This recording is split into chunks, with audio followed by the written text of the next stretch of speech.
Assalamualaikum warahmatullahi wabarakatuh. Hari ini kita akan pertemuan pertama dari materi mata kuliah proses industri kimia. Ya, di sini kita akan menjelaskan. Jadi saya akan menjelaskan tentang pengantar proses industri kimia. Jadi apa itu industri kimia? Kemudian definisi industri kimia, klasifikasi industri kimia, dan bahan baku industri kimia. Jadi apa saja bahan-bahan baku apa saja yang biasa digunakan atau bisa digunakan untuk eh, di industri kimia. Jadi, industri proses kimia adalah industri yang mengolah bahan baku atau bahan mentah menjadi suatu hasil atau produk dengan memanfaatkan proses-proses kimia. Jadi, di sini bahan-bahan baku, bahan-bahan alam ya, itu diproses ya, kemudian di satu proses di pabrik di industri begitu, kemudian menjadi bahan hasil, bahan produk atau lebih tepatnya kita menyebutnya produk gitu ya. Nah, kemudian proses-proses kimia yang dilakukan dalam industri proses kimia itu adalah terjadinya reaksi kimia dan juga terjadinya peristiwa kimia fisik. Nah, apa itu peristiwa kimia fisik yang ada dalam industri proses kimia? Antara lain yang pertama, pencampuran molekuler bahan-bahan dengan rumus dan struktur molekul yang berlainan. Yang kedua, pengubahan fase. Jadi di sini terjadi perubahan fase, antara lain seperti terjadinya penguapan, pengembunan, pengkristalan, dan juga perubahan-perubahan fase lainnya. Kemudian terjadi pemisahan campuran menjadi zat-zat penyusun yang lebih murni. Ya, ini adalah ketiga peristiwa kimia fisik yang terjadi di industri proses kimia. Kemudian ini gambaran untuk proses industri kimia ya. Jadi seperti kita lihat ada bahan mentah yang kemudian mengalami proses ya. Jadi di sini bahan mentahnya bisa macam-macam. Kalau di gambar ini kita lihat ada biji-bijian, biji jagung, biji bunga matahari dan yang lain ya. Kemudian ada juga kayu, ada gas nitrogen ya. Kemudian bahan-bahan mentah ini melewati satu proses, ya, satu proses menjadi bahan intermediate. Jadi seperti kayu bisa menjadi pulp, kemudian ada tebu menjadi nira dan yang lain. Bahan-bahan intermediate ini kemudian mengalami proses lagi sehingga menjadi produk jadi. Ya, jadi kayak pabrik itu diproses menjadi kertas, kemudian nira menjadi gula, kemudian bahan-bahan alam lain mengalami proses di tenun ya. Ini ada tenun juga bisa menjadi kain tenun, kemudian bisa juga eh, kelapa dan sawit begitu dia diproses sehingga bisa menjadi minyak sawit, minyak kelapa yang kemudian dikonsumsi oleh masyarakat sebagai minyak goreng. Gitu. Nah, kemudian klasifikasi industri kimia. Sebenarnya ada tiga klasifikasi. Yang pertama, industri kimia anorganik, yang di sini contohnya adalah pada industri soda, industri baja, dan industri semen.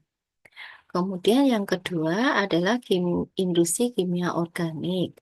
Ini seperti industri minyak dan gas bumi, industri pupuk, dan industri petrokimia. Ya, jadi banyak sekali industri-industri yang ada di Indonesia. Kemudian industri ketiga specialty chemical seperti pada industri farmasi, kemudian industri cat, industri sabun, industri perekat, dan industri kosmetik. Ya, Jadi ini beberapa hal ini adalah apa? Industri spesialis ya, maksudnya specialty chemical ya. Beberapa industri yang masuk dalam kategori specialty chemical begitu. Kemudian secara umum klasifikasi industri bisa dikelompokkan menjadi dua, industri hulu dan industri hilir. Nah, industri hulu adalah disebut juga sebagai industri primer. Ya, jadi hulu ini memproduksi bahan mentah menjadi bahan setengah jadi. Jadi kalau kita lihat tadi, bahan kayu misalnya seperti itu diproses menjadi pulp. Itu masuknya di industri hulu. Atau bisa seperti tebu yang diproses mengalami pengepresan, kemudian dia mengalami beberapa tahap penyaringan sehingga menjadi nira. Nah, itu termasuk di industri bahan setengah jadi ya. Ini masuk dalam industri hulu. Industri ini sifatnya hanya menyediakan bahan baku untuk kegiatan industri yang lainnya. Jadi bahan intermediat. Jadi nanti diproses di industri lain yang sehingga menghasilkan produk jadi. Contoh dari industri hulu ini adalah pada industri kayu lapis, industri aluminium, industri pemintalan, dan industri baja. Ya, karena industri-industri ini bisa diproses lagi sehingga bisa menjadi produk jadi. Kemudian yang kedua adalah industri hilir. Ini disebut juga industri sekunder atau industri yang memproduksi barang dari industri hulu, hulu ya, seperti industri pesawat terbang, industri konveksi, industri otomotif, dan industri mebel. Ya, jadi ini bisa dikatakan lanjutan dari industri hulu. Barang-barang intermediat tadi, barang-barang setengah jadi tadi, kemudian diproses lagi sehingga menjadi produk jadi. Kemudian industri kimia hulu ini ada beberapa contoh ya. Jadi beberapa contoh industri kimia hulu dan industri kimia hilir. Seperti industri contohnya di industri kimia hulu adalah asam sulfat ya, industri asam sulfat, kemudian bleaching earth, klor, klor alkali, fertilizer, filter air, hidrogen peroksida ya, industri kalsium karbida, industri PAC, industri refined naphthalene, di industri zinc oksida, industri silika, industri sodium silika, dan STPP. Kemudian kalau industri hilir ini seperti industri makanan dan minuman, industri pengolahan air bersih, kemudian industri farmasi, industri tekstil, ya, jadi industri-industri farmasi, tekstil ini termasuk dalam hilir ya, industri kimia hilir, industri serat sintetis, industri pulp dan kertas ya, industri besi, baja, dan smelter, juga industri yang lainnya. Jadi kalau kita klasifikasikan sebenarnya industri kimia hilir itu sangat banyak ya. Kemudian, berdasarkan teknologi yang digunakan, industri proses kimia itu dapat dibedakan menjadi dua golongan. Industri proses kimia yang menggunakan sintesis produk dan industri proses kimia yang menggunakan teknologi peramuan atau formulasi. Ya. Jadi, kalau industri proses kimia yang menggunakan sintesis produk, di sini industri proses kimia ini seringkali berintikan pada reaksi kimia sintesis. Pada industri ini memiliki bermacam-macam peralatan untuk melakukan penyiapan bahan baku. Kemudian juga untuk melakukan penyelenggaraan reaksi kimia dan pemisahan atau penyempurnaan produk. Industri ini dirancang untuk dapat memproduksi satu atau lebih jenis bahan kimia komoditas, ya. Jadi memang di industri ini sudah disetting ya untuk menghasilkan satu atau lebih dari jenis bahan kimia yang bahan kimia komoditas, ya. Kemudian industri proses kimia yang menggunakan teknologi peramuan atau formulasi. Pada industri ini terjadi pencampuran bahan-bahan kimia yang sesuai dengan resep atau perbandingan tertentu untuk mendapatkan produk formulasi atau ramuan yang spesifikasinya dikehendaki. Jadi, pencampuran ini sudah ditentukan sebelumnya ya, untuk apa saja sih bahan-bahan kimia mau dicampurkan, berapa perbandingannya, kemudian dilakukan uji coba dulu untuk formulasinya ya. Jadi bukan satu kali uji coba kemudian jadi tidak, tetapi ini melakukan beberapa kali formulasi sehingga mendapatkan formulasi atau mendapatkan ramuan yang seperti kita harapkan ya. Metode yang digunakan pada proses ini yaitu pencampuran, emulsifikasi, pelarutan, dan perlakuan fisik lain. Peralatan yang digunakan umumnya itu hanya terdiri atas peralatan pencampur dan pendispersian bahan. Jadi di sini lebih spesifik untuk mencampur bahan-bahan ya, bahan-bahan kimia. Ya, tetapi tidak sembarangan ya, tetap harus memperhatikan formulasinya dulu ya. Bahan apa saja yang bisa ditambahkan, berapa banyak yang bisa kita tambahkan, dan yang lain. Kemudian, yang termasuk dalam industri proses kimia itu ada beberapa, seperti industri kimia dasar. Ya, jadi ini beberapa bahan kimia dasar ya yang digunakan. Nah, ini termasuk di industri proses kimia ya yang dihasilkan ya kan banyak sekali. Kalau kita lihat di Indonesia itu banyak sekali industri-industri bahan kimia ya. Kemudian industri pengolahan minyak bumi atau petroleum refinery ya. Jadi di sini kalau kita lihat di apa industri pengolahan minyak bumi itu eh, ada di Indonesia ya, di beberapa tempat begitu. Kemudian industri petrokimia, kemudian industri pengolahan logam, terus industri oleokimia, industri agrokimia, industri makanan dan minuman, industri bahan pewarna dan pencelup ya. Jadi bahan-bahan pewarna, bahan-bahan tambahan makanan itu termasuk di industri proses kimia ya. Kemudian industri pulp dan kertas, industri semen dan keramik, industri karet, kulit, dan plastik.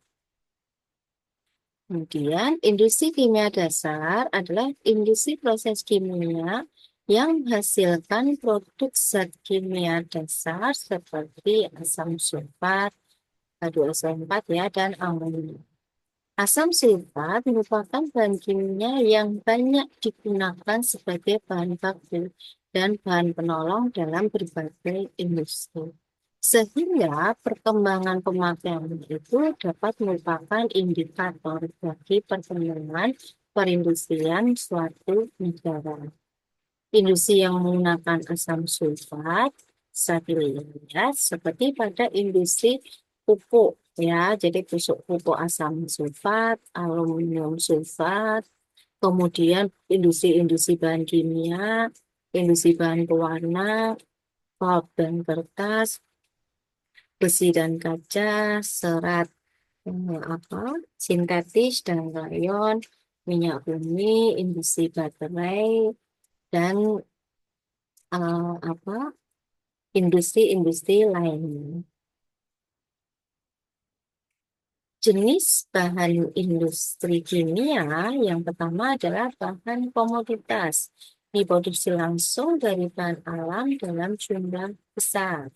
Nah, ini contohnya seperti pada H2SO4, N2, O2, NO4, Cl2, H3PO4, dan ClCO3. Industri H2SO4, bahan baku yang digunakan itu adalah belerang, udara, dan air yang kemudian diproses ya sehingga menghasilkan H2SO4. Kemudian N2 dan O2 ini bahan bakunya dari udara, CaCO3 dari baku, kemudian NaOH dan Cl2 ini bahan bakunya dari NaCl yang kemudian mengalami proses elektrolisis. Sedangkan H3PO4 ini bahan bakunya adalah dari batuan fosfat. Kemudian bahan fine chemicals. Ini bahan dia adalah bahan yang mengutamakan kemurnian. Ya, jadi tingkat kemurniannya adalah tinggi. Biasanya digunakan pada industri farmasi ya. Jadi industri farmasi mereka memakai bahan-bahan yang fine chemicals. Contohnya pada pabrik farma, Sanbe Farma, Dexamethasone ya. Jadi itu ada Paros, Tempos, dan Pasifik, dan Kimia Farma. Yang ketiga adalah bahan specialty chemicals. Nah, pada bahan ini mengutamakan karakter fungsional dan nilai tambah yang tinggi ya. Jadi ini memang bahan-bahan khusus ya. Jadi di sini seperti pada enzim, surfaktan, dan perekat ya. Enzim itu jenisnya banyak sekali ya, yang bisa digunakan. Tetapi kalau kita lihat lagi enzim apa yang mau kita gunakan, dia cocoknya dengan apa dan yang lain, ya. Jadi tidak bisa sih sembarang kita mau pakai enzim itu, nah harus melihat dulu dari bahan baku mau lainnya maupun prosesnya. Kemudian ketersediaan bahan baku di Indonesia ini kita bisa melihat dari cadangan minyak bumi ya. Jadi cadangan minyak bumi, cadangan gas bumi, cadangan batu bara. Nah, cadangan-cadangan uh, ini yang merupakan proses alam ya. Jadi kita harus melihat dulu karena seperti kita tahu cadangan-cadangan ini akan makin lama juga akan makin menipis ya. Jadi pemakaiannya juga kita harus memperhatikan dengan baik begitu. Kemudian minyak sawit. Kalau minyak sawit ini kita bisa karena itu kan tanaman ya, jadi kita bisa mendapatkan minyak sawit itu tidak apa mendapat diproses begitu ya. Jadi tidak melalui tidak menunggu proses yang lama ya istilahnya. Minyak sawit itu ada karena kan kita bisa menanam pohonnya kemudian mendapatkan sawit yang kemudian bisa proses menjadi minyak sawit. Kemudian biomasa ya, jadi bahan baku biomasa seperti sekam padi, kandang kosong ya, sawit itu, tongkol jagung. Ini juga sama, kita bisa mudah mendapatkannya. Jadi bahan-bahan baku yang cadangan-cadangan minyak bumi, gas bumi, dan batu bara ini harus benar-benar diperhatikan karena kita masih pemakaiannya ya, karena kita masih punya minyak sawit dan biomasa ini yang sebenarnya kita bisa pakai ya. Jadi kita tidak perlu harus tergantung dari cadangan-cadangan dari minyak bumi, gas bumi, dan batu bara. Kemudian industri hijau, jadi industri yang dalam proses produksinya mengutamakan upaya efisiensi dan efektivitas penggunaan sumber daya secara berkelanjutan, sehingga mampu menyelaraskan pembangunan industri dengan kelestarian fungsi lingkungan hidup serta dapat memberikan manfaat bagi masyarakat ya. Sekarang ini memang sedang booming industri hijau, semua harus berperan serta dalam industri hijau. Green industry atau industri hijau itu adalah istilah yang dikenal melalui International Conference on Green Industry in Asia yang bertempat di Manila, Filipina pada tahun 2009. Konferensi tersebut berlangsung atas kerjasama dari UNIDO, United Nations Industrial Development Organization, kemudian UNESCO, juga dari UNEP, dan juga dari ILO, International Labour Organization. Konferensi ini dihadiri oleh 22 negara, yang di sini termasuk salah satunya adalah dari negara Indonesia. Salah satu output dari pertemuan tersebut adalah dokumen Manila Declaration on Green Industry in Asia. Ya, jadi dalam pertemuan tersebut dideklarasikan tentang green industry atau industri hijau. Dokumen ini adalah merupakan komitmen bersama negara-negara di Asia dalam mengupayakan penanganan masalah lingkungan hidup melalui efisiensi penggunaan sumber daya dan pengurangan emisi gas karbon, terutama di sektor industri. Ya, jadi ini dokumennya itu komitmen ya, jadi baik itu termasuk di Indonesia, bagaimana caranya bisa lebih efisiensi dalam penggunaan sumber daya, juga untuk mengurangi terjadinya emisi gas karbon. Efisiensi sumber daya itu dapat dilakukan dengan menerapkan 3R, reduce, reuse, dan recycle, yang merupakan inti dari cleaner production. Rendah karbon dapat dicapai dengan menerapkan CO2 emission reduction yang bersejalan dengan Clean Development Mechanism atau CDM. Efisiensi energi dan diversifikasi dalam rangka mendapatkan energi terbarukan. Pengertian atau persyaratan pada tahap kegiatan operasional adalah penggunaan bahan baku yang dapat terbarukan, minimasi emisi CO2, minimasi limbah, produk yang dihasilkan dalam pemanfaatannya dapat memenuhi syarat reduce, reuse, dan recycle. Ya, terima kasih ya. Jadi itu beberapa hal yang bisa saya jelaskan sebagai pengantar pada industri kimia. Semoga bermanfaat. Terima kasih.